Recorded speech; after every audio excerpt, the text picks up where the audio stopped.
धडा दुसरा. डॉक्टर अभय व राणी बंग. पाठ परिचय.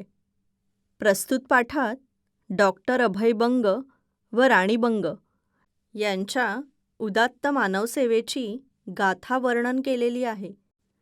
अभय बंग यांचा जन्म 23 सप्टेंबर 1950 मध्ये झाला. हे एक डॉक्टर आहेत. ते सर्च या संस्थेमार्फत गडचिरोलीतील ग्रामीण भागात वैद्यकीय सेवा आणि संशोधनाचे कार्य करतात. अभय बंग हे ठाकूरदास आणि सुमन बंग यांचे पुत्र आहेत. त्यांनी नागपूर मेडिकल कॉलेजमधून MBBSची पदवी मिळवली. यात त्यांना 3 विषयांत सुवर्णपदके मिळाली. त्यानंतर भारतातील अग्रगण्य समजल्या जाणाऱ्या post graduate institute of India PGI या संस्थेत त्यांनी काम केले. सार्वजनिक आरोग्य या विषयाचे शिक्षण देणाऱ्या संस्था शोधत ते भारतभर फिरले, परंतु त्यांना ते शिक्षण देणारी एकही संस्था सापडली नाही. नंतर त्यांनी अमेरिकेच्या जॉन्स हॉपकिन्स विद्यापीठातून मास्टर्स इन पब्लिक हेल्थ ही पदवी 1984 साली सुवर्णपदकासह मिळवली. तेथे त्यांनी कार्ल टेलर यांच्याकडून सार्वजनिक आरोग्याचे धडे घेतले.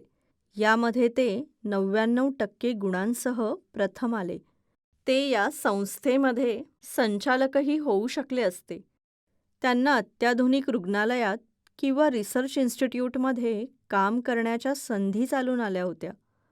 पण त्यांनी शहरी, श्रीमंती आणि आरामशीर जीवनशैली नाकारली आणि गडचिरोलीसारख्या दुर्लक्षित भागाला आपले कार्यक्षेत्र म्हणून निवडले. त्यांना त्यांच्या पत्नी डॉक्टर राणी बंग यांनी साथ दिली.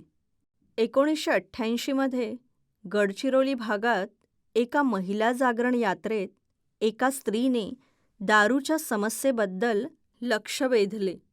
त्याबरोबर इतर स्त्रियांनीही त्यांच्या नवऱ्याच्या दारू पिण्यामुळे होणारे त्रास सांगितले. या समस्येवर काय करता येईल यावर अभय बंग, राणी बंग आणि इतर सर्वांनी विचार केला. यावर 104 गावांमध्ये एक अभ्यास करण्यात आला. गडचिरोलीतील अनेक स्वयंसेवी संघटना एकत्र आल्या आणि यांनी गडचिरोली जिल्हा दारूमुक्त करा अशी मागणी सुरू केली. यासाठी एक दारूमुक्ती संघटना स्थापन करण्यात आली. जिल्ह्यातील आमदारांनी यास पाठिंबा दिला. या काळात अभय आणि राणी बंग यांनी मोठ्या संघर्षाला तोंड दिले. अभय आणि राणी बंग यांचे मुडदे पाडू अशी भाषा एका चौकातील सभेत दारू दुकानाच्या मालकांनी केली होती. यावेळी काही आदिवासी नेते अभय बंगांच्या पाठीमागे उभे राहिले. आज गडचिरोली जिल्ह्यात दारूबंदी आहे. 1988 साली त्यांनी सर्च नावाची बिगर सरकारी संघटना 58 गावातील 48,000 लोकसंख्येसाठी स्थापन केली व आदिवासींना वैद्यकीय सेवा पुरवण्याचे काम सुरू केले. सर्चने जगाला निमोनिया हे बालमृत्यूचे सर्वात मोठे कारण आहे हे दाखवून दिले.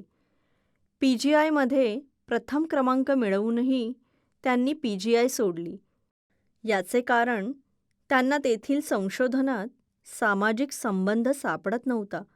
सामान्य आणि गरीब लोकांना होणारे आजार यावर संशोधन करण्याचे त्यांनी ठरवले होते. संशोधन म्हणजे लोकांवर संशोधन नाही, तर लोकांसोबत संशोधन हे अभय बंग यांचे सूत्र आहे. अभय बंग यांनी ब्रेथ काउंटर नावाच्या उपकरणाचा शोध लावला. यामुळे 12च्या पुढे मोजू न शकणाऱ्या ग्रामीण स्त्रिया देखील निमोनियाचे यशस्वी निदान आणि त्यावर उपचार करू शकतात. नवजात बालकाच्या श्वासांची वारंवारता या उपकरणाच्या सहाय्याने बालक धोकादायक अवस्थेत आहे का नाही हे शोधता येते. गांधीजी, लोक व विज्ञान या अभयबंगांच्या 3 महत्त्वाच्या प्रेरणा आहेत.